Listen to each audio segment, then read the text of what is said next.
I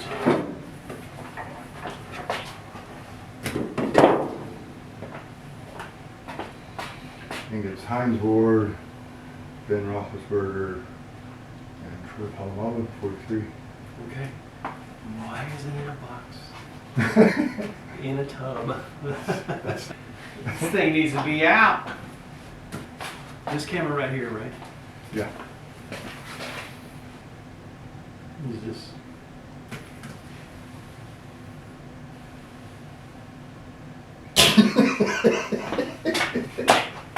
Napoleon Dynamite. Do what? Napoleon Dynamite. Yeah. His brother. Uncle Rico. Uncle Rico. Uncle. Good old Heinz Ward. All right, red for record. Have I forgotten anything else? Here we go. Hey, welcome back, everybody, to the podcast. Just these guys, you know. On today's episode, got a little bit of inspiration going on that is going to lead us to what I believe is some of the best advice. This is a whole word salad. I say very humbly, some of the best advice you're going to get maybe all day. And that's going to come from Pastor Mike. Well, we're going to give it a shot. And I'm Dr. Parker, and we're just these guys. We're going to take a chance. Take a chance. What you got for us, Uncle Rico? You're going to go headphoneless again? No. But I can only do two things at once. Uncle Rico. Rico. That dude was an inspiration too. Yes, he was. He was so confident. We could have won state. We could have won state. Coach would have just put me in. 40 years later. I got a t-shirt, one of my favorite t-shirts that says, I used to be able to throw a ball a quarter mile.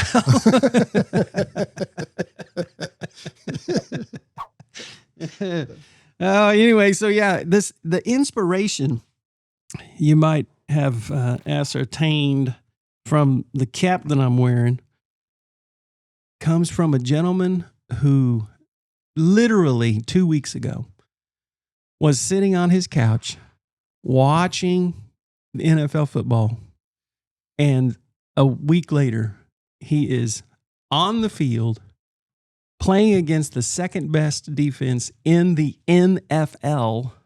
Who is this amazing gentleman? Not the UFL, not the whatever those other leagues are, not the Canadian League. Right. The NFL.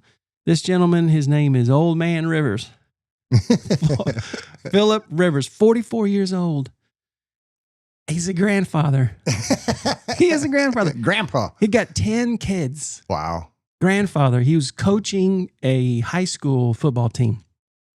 Coaching. Now, before this game that took place here last Sunday, I was saying, this is a made-for-TV movie event. If they win this thing, it's going to be amazing. This will be a movie. I guarantee it'll be made. But I actually think it's worth making a movie about it just because he did it. Oh, yeah.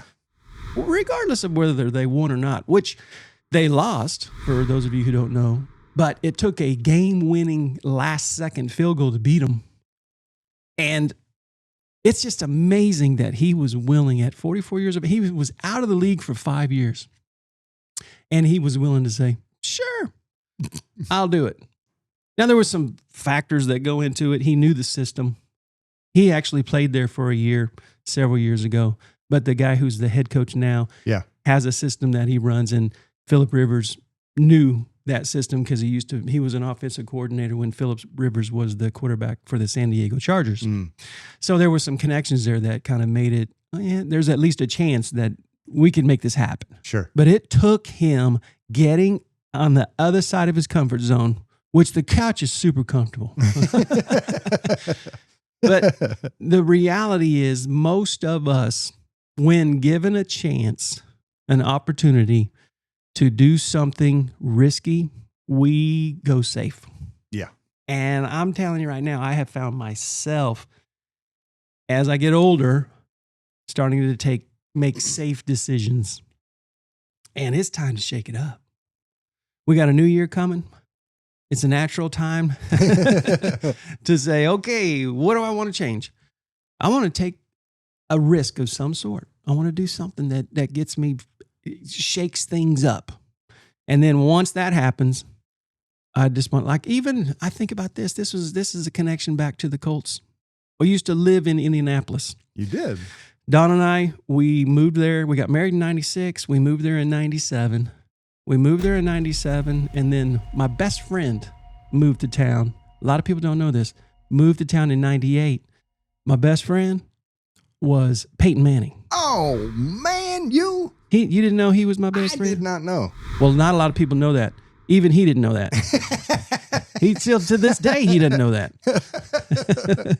But he's my best. He's your best friend. Oh, in my mind, we were buddies. So he moves into town, and I wanted to go see some games. Yeah. So here's what's cool. Here's how God set this up for me. He had this gentleman named Jason Johnson, who was a center for the K-State Wildcats. Okay. All right. So checked out that connection. And he moved into town with his wife. This is some crazy connection I'm getting ready to lay down here. With his, not wife, but fiance. Yeah. Moved into town with his fiance so that he could try out as a free agent for the Colts. Oh. And get on their practice squad. Sure. And so he moves into town. But here's the craziest thing in the world. My wife is from this tiny little town called Plevna. She graduated with 32 people. Salute. This fiance that he moved to town with Sure. was from the same town. The same town as Don. It's crazy. And so immediately I knew, okay, God, thank you for doing this. You set this up so that I could become friends with him, so that I can become friends with Peyton. There you go. I get it. And so, so he made the practice squad. Oh, my God. And I quickly became best friends with him. Yeah. That I knew, and that was the chance that I was taking. Because I'm not a real just run after, somebody and try to force a friendship. Forced friendships are rarely a good thing. I immediately think of The Cable Guy, the movie. And but anyway, we became buddies, and then I got to go to all the home games. This was back when the year before that, you know who the starting quarterback was for the Colts? John Harbaugh. Ah, so close. Oh, Jim. I'm just trying to, Jim. Yeah. Excellent. That's awesome. I didn't think you would know that. Oh, yeah. Yeah, Jim Harbaugh. And so the very next year, they threw Peyton right in there. So he started. They had a 3-13 record. And then he actually also, he got the record for the most rookie interceptions. Interceptions for a rookie. Setting records right out of the gate. Setting right out of the gate. But it was so cool because 2 of the wins that they got, I got to go watch. If football doesn't excite you, just hang on. We got something of value for you here coming up. But there was 2 games that I got to watch. And one game was against the Miami Dolphins with Dan Marino. And the Colts beat them. Oh. Mm-hmm. That was one of the 3 wins for the year. And they were really good back then. Yeah. And then the other win was against the Green Bay Packers when Brett Favre was the quarterback. And that was the year that they went 13-3 and won the Super Bowl eventually. But I got to watch the 3-13 Colts at home beat them. And what's cool about the Packers is they travel incredibly well. They have a huge following of people that go. And so this was back when it was the RCA Dome. And it was half green and gold and half blue and white. And so the whole entire game was just loud and rambunctious, and it was awesome. So the lesson to learn here is that if I hadn't been willing to step out of what was my comfort zone, I'm very introverted, and make friends with this gentleman, thanking God the whole time, though, that he had already pretty much set it up. All I had to do was be willing to step in. That's kind of the idea today. What are you going to do, even today, to begin to get uncomfortable. And then when you do that, don't worry about the results. Whatever it is you're going to do, don't worry about the results. Just trust the process. Trust that, okay, you have stepped in and God's going to lead this. You just be disciplined enough every single day. If it is to get off the couch and get yourself in game shape, so be it. I mean, very clearly, he wasn't living on the couch for him to be able to step into the game. 10 kids and a bunch of grandkids. That'll keep you active. Yeah. But he had an opportunity to do this because clearly he had been jogging or something. He had been working out. I noticed when he went down on the ground one time when he had to lift himself back up, he had a pretty good little tricep going on. Hey. I was like, hey, look at that 44-year-old tricep. And so I was checking everything out. But it was fun to watch him step into the process and trust that, you know what, that's what he was saying at a press conference before it started. He said, man, I had to seriously think about it. Because he was putting his grandfather's life in jeopardy. Yeah. I mean, these guys, they're not nice. No.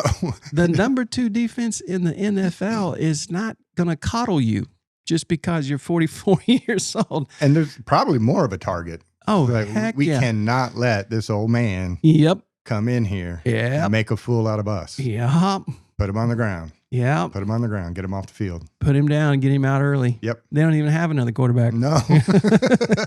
They'll be running the triple option the rest of the game. They're running Wildcat the whole time. And so, yeah, but the fact that it's just inspirational.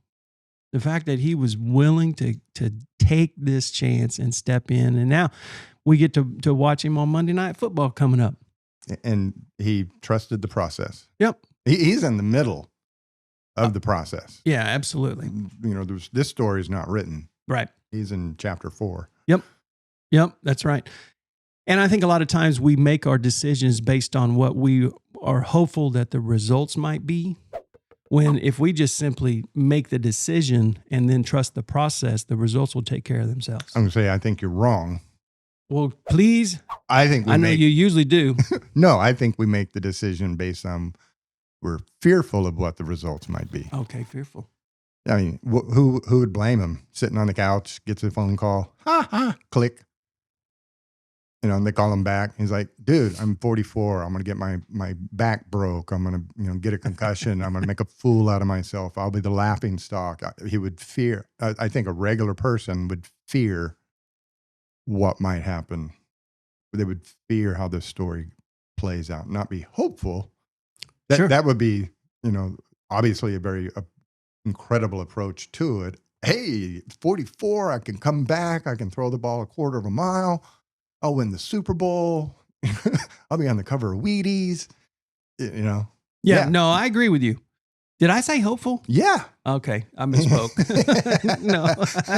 No, the reason that we don't step into taking a chance, getting out of our comfort zone is you're exactly right, because we fear the results. Yeah. And that's what keeps us from doing it. When if we just will focus on the process, make the decision, okay, I'm just going to take a chance. And then I'm going to be disciplined enough every day to work towards the goal, but I'm not going to focus on the goal. I'm going to let it take care of itself. I'm going to trust the process. Sure. That's a hard thing to do. Yeah. Because that's a daily discipline. And discipline is the word that it's like a thorn in my shoe. It's a thorn in my sock. All right, now that I'm figuring out how to let that motivate. I want more discipline. I want to experience the process. Now it's a matter of deciding, okay, what is it that I want to step into? I used to love to take risks. That's something that I always embraced, whether it's skydiving or letting Dawn marry me. She would say that might be the greatest risk she's ever taken. Oh, I bet. And the results are still out there. she's trusting the process. Yeah. Oh, All yeah. right, God, where is this going? 29 years later. Oh, yeah, because I drug her off to Indiana, away from her family for a couple years there. Drug her off, too, by the way. Congratulations on your Pittsburgh Steelers. Drug her off, but I lived in Pittsburgh for 2 years. And so you can see how the fact that I'm a Colts fan to this day, it took me even, I could have become a Steelers fan. You know, I was going to say, you had Bubby Brister, Neil O'Donnell, Tommy Maddox, Cordell Stewart while you're sitting there in the Pittsburgh.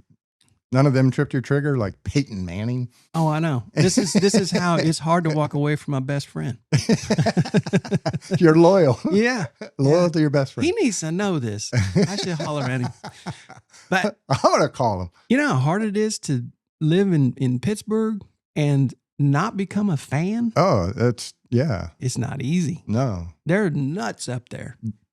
Yeah. Everything is black and gold. In Pittsburgh, because we went to a game, Tish and a couple of friends of ours, we went to a game, and it is the only thing I can compare it to, and the rest of America is not going to get this either. You may have an inkling of what I'm talking about, but Friday Night Lights, how crazy Texas football fans are for their high school football, and every small town across Texas on Friday night, well, the week leading up to the game, businesses wrap their poles in school colors. They paint the windows of the business in school colors. Everybody dresses in school colors. And come Friday game day, it's like a parade in town. Like Mardi Gras came to town every Friday. The entire town is completely dressed in their team's colors, and everything is decorated like Christmas in their team colors.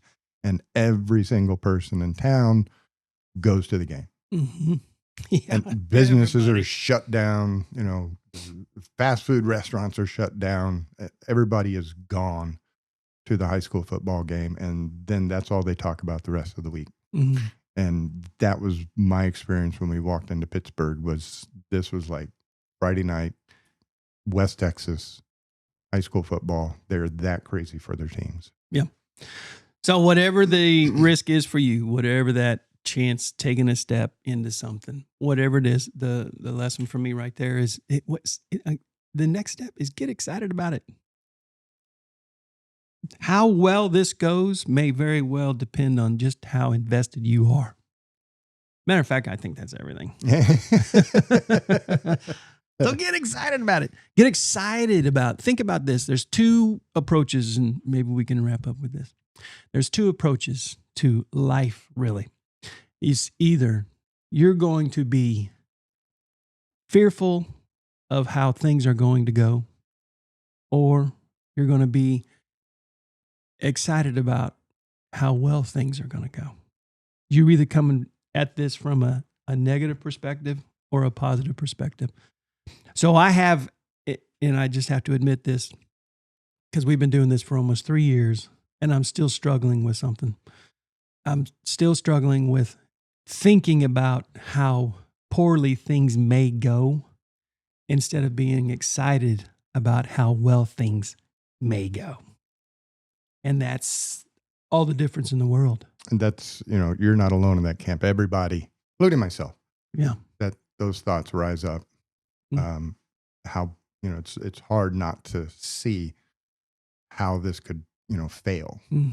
It's the challenge, the discipline is to focus on today. Guy told me this week, what was the quote he said? Head down, control the controllables. Ooh, yeah, there you go. Boom. That says it all. Right here, right now, this second, this is all we have control over. Head down, don't look up, don't look at the future, don't look down the road, head down, control the controllables. And it's good. You have a destination. So once you pick your destination, head down. Somebody else, very famous, who I cannot remember who they were, maybe a movie quote, but right now, here today, this is 0 hour. Right now, this is when it starts. Not in a minute, not mañana. Right now, get busy living or get busy dying. Shawshank Redemption right there. One or the other. Old Red. Now. Yep. And it starts now. Yeah. There's no time to waste. Trust the process. Yep. Life is so short, so fragile, and you never know. Look at Mr. Rob Reiner. Yeah. And his wife, rest in Completely peace. out of the blue. Man. Yep. Time to get to living.